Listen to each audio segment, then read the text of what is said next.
They weren't fussing about who looked better because they couldn't see each other. All they were worried about is me and you got to go and get healing for ourselves. I ain't worried about what church I'm going to. I ain't worried about who get me there. I ain't worried about who the preacher is. I ain't worried about where we going, what city it's in. There's a problem that I got, and I got to get rid of this problem. And the Bible said that they came because they heard about Jesus. The Bible said that they came because they heard he was working miracles. The Bible said they came because they said that he healed the sick. The Bible said they came because they said he opened the eyes of the blind. The Bible said they came because they heard that the tongue was speaking. The Bible said they came because the deaf began to heal. The Bible said they came because the lame began to walk. The Bible said that they came because the lepers were clean. The Bible said they came because those that had infirmities was healed. And the Bible said that they came to where Jesus was. Oh, God! Did nobody lead them? Did nobody lead them? Did nobody carry them? But they came to Jesus right at the point where he was. When the church said, I want you to know today that God is calling you. I want you to know today that he's sending for you. And he's saying to you, come unto me, all ye that labor and are heavy laden, and I'll give you rest. But you gotta believe. If you believe, all things are possible to them that believe. Lift your hands and say, Lord, I believe.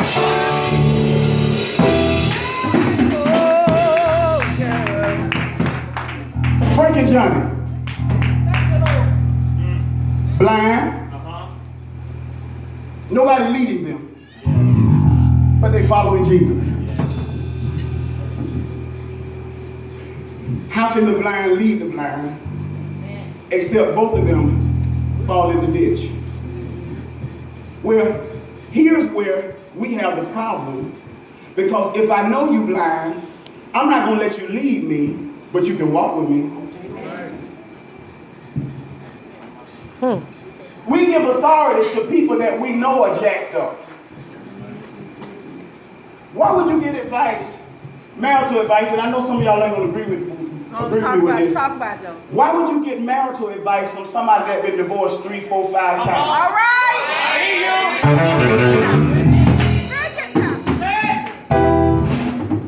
If they can give you some advice, they'd use their own advice on the second one, and the third, fourth, and fifth one would have never happened. Talk about it. We ask people, some of them have been in 5 or 6 different churches in the last 3 years, and we ask them, well, I don't know where to go. Don't talk to them. You need to talk to God. Ask God to lead you on where to go. He knows what you need. He knows what you need to be fed. Settle down and ask him. If you can't find nowhere, stay home until he leads you. They were walking together. Jesus. No man was better than the other one. Both of us are in need of healing. This is what messed me up. Jesus, way down there. They way back here. If you blind and you can't see, you don't know the distance between you and wherever you're trying to get to. Now I know, well, you know, they count their steps, 1, 2, 3, 4. Y'all seen the movie Ray Charles. 5, 15 steps of this, turn right and all. Yeah, we know that. But watch this. They were in a strange place. They'd never been there before. And there were millions of people between them and Jesus. And the Bible said that they cried out saying, Son of David, have mercy on us. This is what gets the church in trouble. When we come, I know that there are instances where we got to cry out for ourselves. But we don't cry out for each other anymore. Do you know when I got saved, I didn't go to church to get saved? It was the summer, June of 1991. My Aunt Barbara was married. I don't know if they're going to put this on YouTube, so I don't call her no name, but I can tell my Aunt Barbara's name. She was married to a drug dealer, and he was facing time in prison. She was going to church to get saved so that God can change the situation and the sentence for him. But she already knew that by her getting saved, nothing was going to change for him. He needed it for himself. Watch this. She went to church and got saved. I went with her because she was our babysitter that night. Never won't forget it. We went to the Apostolic Church. Right there by Hometown. Y'all remember Hometown, Wall Street? And the preacher preached and they say, everybody come to the altar, get on your knees, we don't tarry. We don't do that no more. We don't tarry. Well, I was used to tarry, so I got down there. But when I got there, Sister Rita, me and my cousin was kind of arguing over the tambourine. And the lady told us, Sister Bradley, she said, if y'all tarry real good, whichever one tarry the best, when you get up, you can get the tambourine. When I shared this message and this testimony with some people, some folks say, well, Demetris, you didn't really get saved because you was down there in a competition. But what they didn't know was that I knew how to get in touch with God because I believed in him.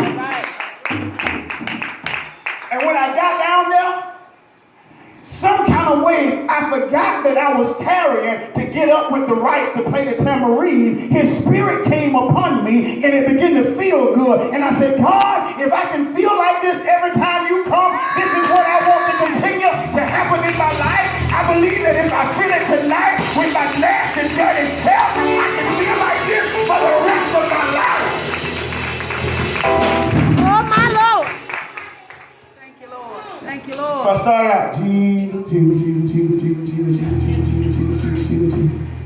Jesus, Jesus, Jesus, Jesus, Jesus, Jesus, Jesus. Jesus, Jesus, Jesus, Jesus, Jesus, Jesus, Jesus, Jesus, Jesus.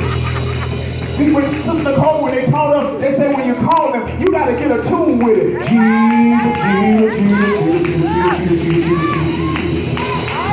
Jesus, Jesus, I know the Bible said make a joyful noise, but he like to hear something sweet every now and then when you're trying to get his attention. Jesus, Jesus, Jesus, Jesus, Jesus, Jesus, Jesus, Jesus, Jesus. The power of God, Sister Tina, began to fill up the room. And things that I looked at before began to look different. I got out of my body and I looked at myself. And the old dirty Demetris that I knew when I got on my knees was the same one when I got up. When I got up, everything around me looked illuminated. People begin to look different to me. Because I believe that God can come in my life.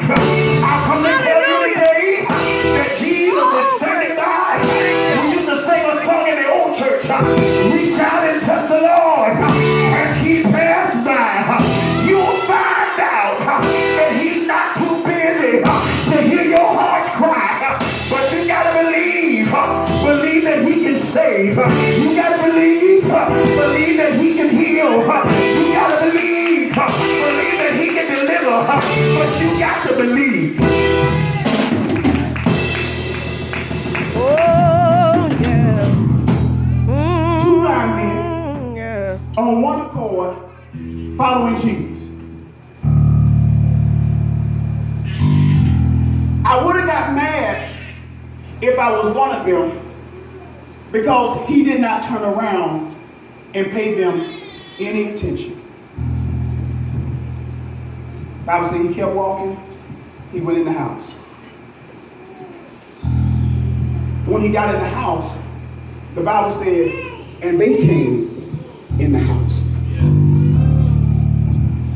This is one of the types, one of the examples in the Bible, because we feel like we can be outside of the ark of safety. We feel like we can just do whatever we want to do and God is going to do stuff for us. The house indicated the ark of safety. You got to be in the will of God in order to get the blessings of God, the choice blessings of God. You got to sacrifice. You got to fast and you got to pray. You got to cut some things away from you. You got to clean out your personal space. You got to clean up your mind and your soul in order to get the things that God has for you. You can't do just anything. So when they came in the house to where he was, they were ready to receive what he had for them. Here is where it gets difficult. They were in the house, in the place to receive, but God had to check. Jesus had to check to see if they really believe. This is what bothers me, Sister Brianna. I watch people And I don't say anything because it's not for me to say. I watch people come to church, not only at my church, any other church that I'm familiar with. They go to church Sunday after Sunday, year in and year out. Some of them don't miss a Sunday during the year. They come to Bible study, prayer service, revival, convention, tent revival, tarot service, watch night, shut in, all of that stuff, and their lives don't change.